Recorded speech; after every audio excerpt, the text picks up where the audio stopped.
My name is Sheila Corona. Welcome to Handbook for the New Paradigm.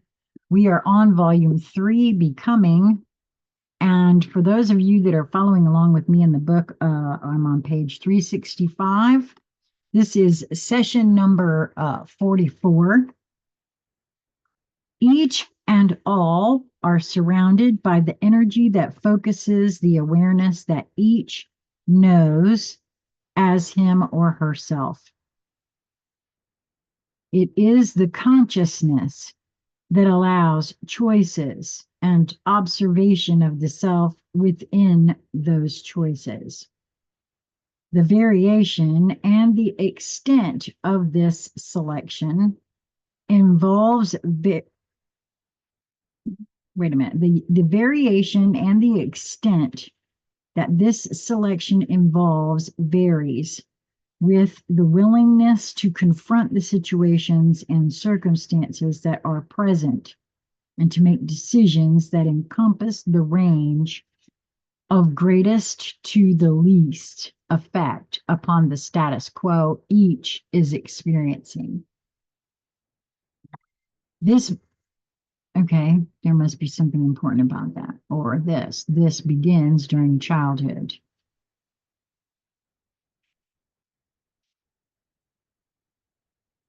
The variation and the extent that this selection involves varies with the willingness to confront the situations and circumstances that are present and to make decisions that encompass the range of the greatest to the least effect upon the status quo each is experiencing.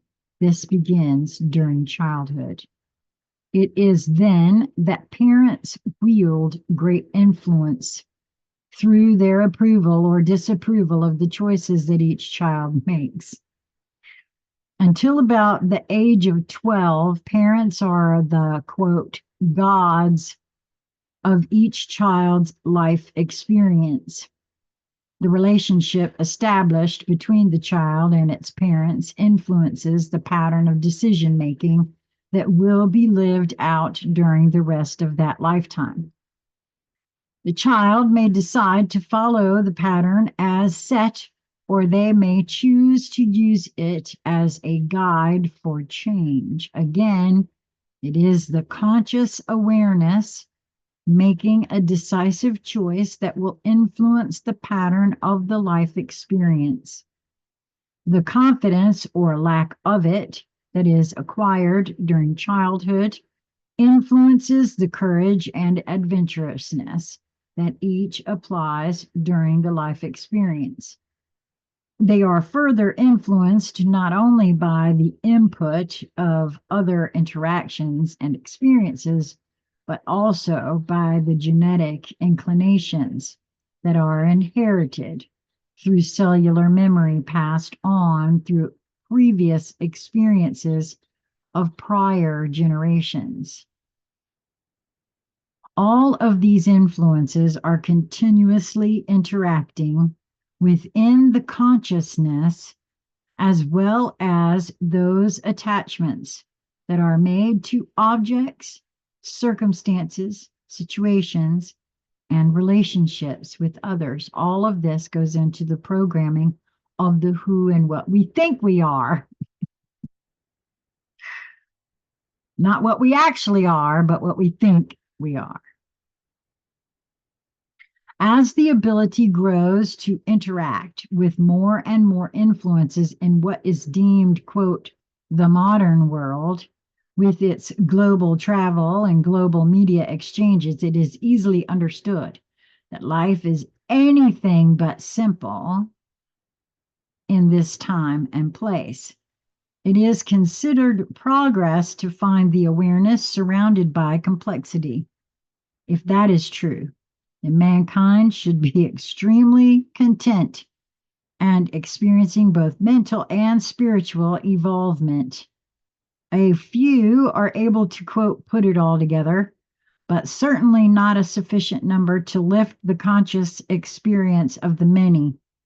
It then becomes necessary, if evolvement is to become a step forward, for a sufficient number to prioritize their life choices to bring this purpose into a meaningful focus.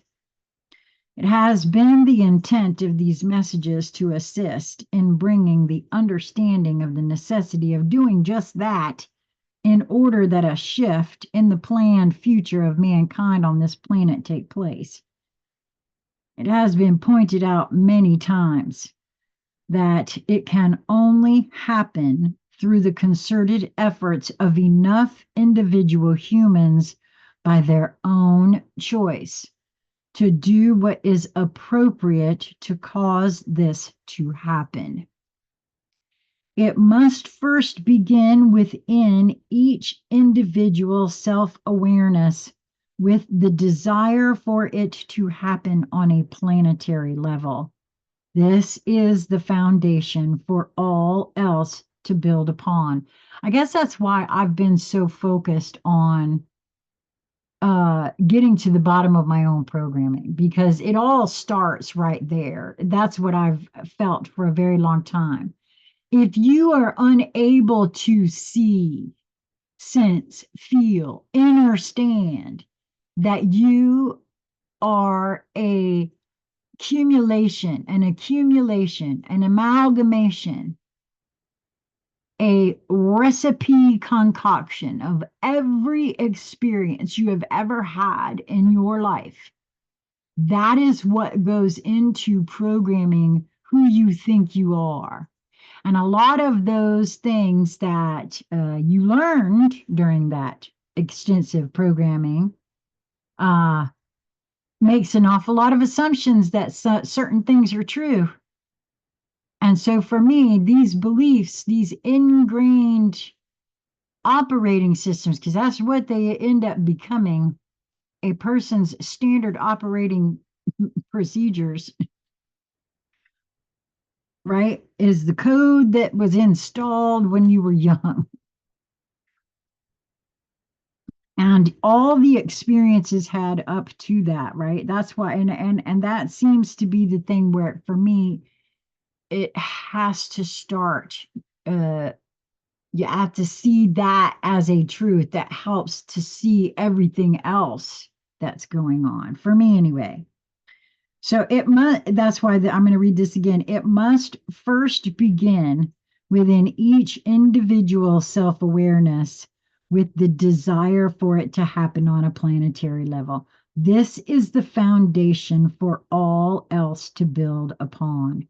Each must understand that it is their rightful inheritance to take dominion over the direction of their own evolvement. I added the word own, evolvement. Evolvement is the word there, but own. Until that choice of personal responsibility is made, some other unit of awareness will be all too happy to do it. And that is so true. Lisa has said that. She helped me see that. If you ain't in charge of you, then who is? Because if it ain't you, it's somebody. The inheritance of the DNA used to introduce the original genetic enhancement that pushed the evolvement rapidly into self-awareness for those originally inhabiting this planet causes the natural group tendency to inevitably lead to competition and power struggles rather than cooperation. It therefore becomes clear that a purposeful choice must be made between competition and cooperation, which, and by the way, I don't even think that's a true statement. I'm sure that it has been bred into the DNA makeup of some beings on this planet. I do believe that's probably true. Because I've seen beings that it make you want to ask why you act like that, why are you like that, right? But I have also seen, as someone who lived through Hurricane Hugo right close to the eye, right in Charleston, lived 3 months without power or water, working every day, by the way. So grateful that my job had electricity. At any rate, the point I'm trying to make here is I saw what humanity's heart looks like during that time period. Um, the majority of humanity. Yes, there are outliers, but there's the majority of humanity isn't like dog eat dog. It isn't competition. It actually is cooperation and collaboration. In my feeling of it, in my experiences so far. It can be the other, but it doesn't have to be. That's a choice too. This would lead to a major shift in the overall group experience. Yes, it does. It would lead the human experience on a totally new path of expression. It seems such a simple choice in light of the profound change that would result, as is the case in all life experience. I think that's partly what it feels like. It's so easy that I'm like, okay, what am I missing? Because I must be missing something because everything else is usually so, hard, right? Um, as is the case in all life experience, the simple choices are often the most profound and life changing. While the messages are dealing with the simple truths that lie at the basis of evolving experience, the masters of control continue to complicate and confuse by causing chaos at points all over the planet. This particular book was published in 2018, and so these channelings are much older. Like I said, I'm not exactly sure of their original channeled date, but much older, like early 2000s, late 90s, early 2000s. It is their plan to cause enough chaos and confusion to overwhelm their overly independent, in their opinion, workers to giving up any thoughts of freedom in order to have order and peace. You watch, that's coming. As the confusion and chaos grow, all memories of the past seem to have had more of the order and peace that is desired. This is what is planned and presented through subtle suggestion. The more complex the experience surrounding humanity, the more easily it is to believed it can be herded into asking for outside control to reorder their existence. You see, consent must be given. Then it can be said, well, humanity asked for their help. It is in understanding their methodology that it can be clearly seen that in order to free itself, humanity must make exactly the opposite decision. It must decide that control by outsiders in the guise of, quote, government, especially as a single world government, will not bring about the desired utopia. There must be a nucleus of informed and purposefully intending people that are committed to initiating an independent and free experience for this planet and its inhabitants. It must be clearly understood that this planet and its abundant resources rightfully belong to its human inhabitants to use for their resources right for their own benefit, to create an independent member of the galactic family. Help is available to initiate this opportunity. Advice to assist is available to be accepted or not, as chosen by those who take advantage of this opportunity. These messages return again and again to the underlying theme of choice and responsibility. It is hoped that this understanding and this attitude are becoming a premise for the choices that are made by each individual.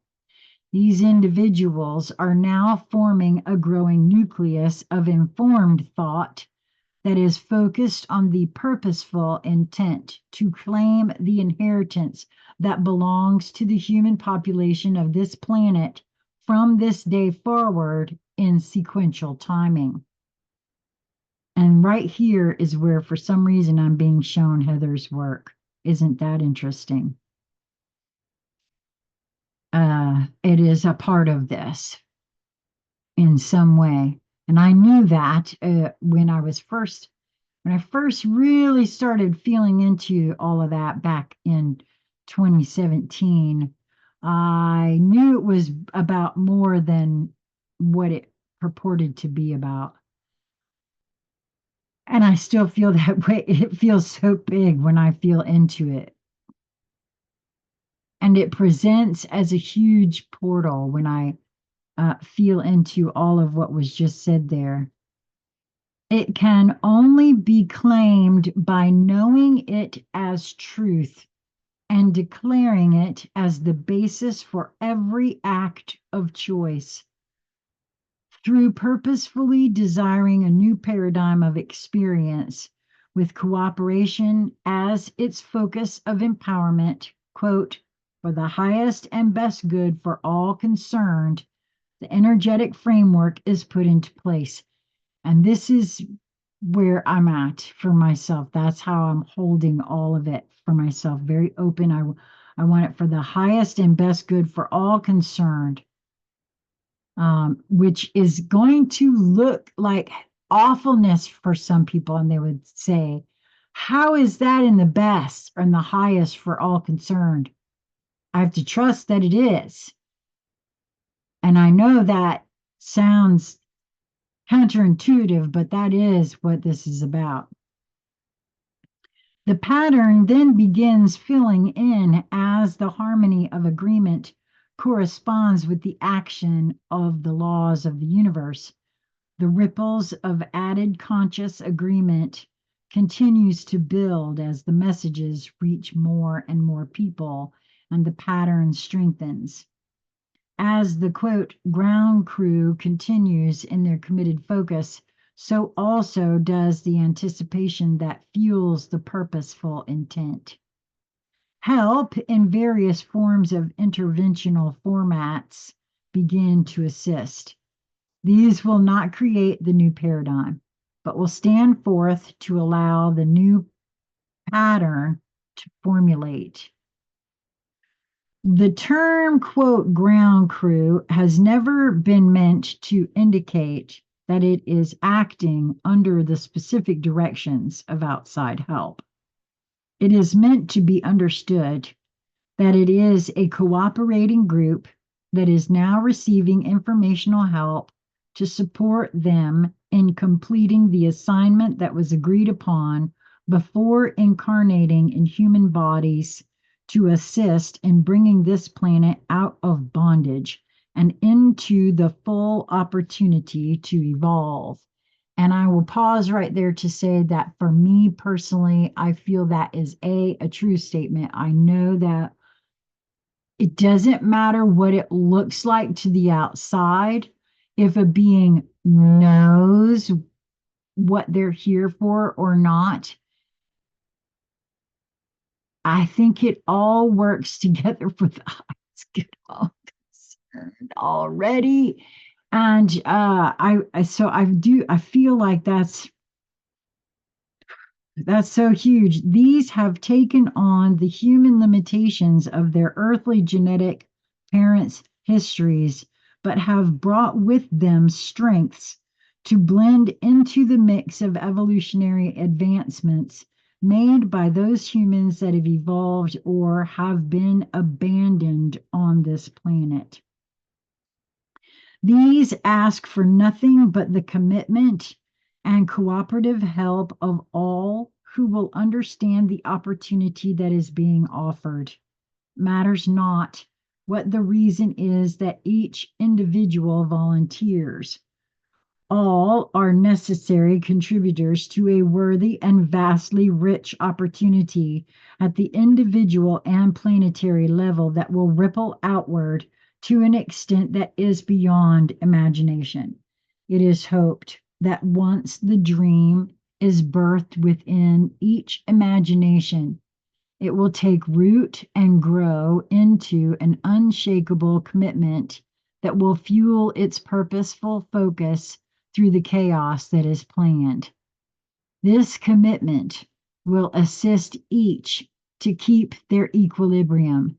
Their example of courage and stability will in turn attract many to the cause of the liberation of humanity. And I do feel like that's where we're at when folks like,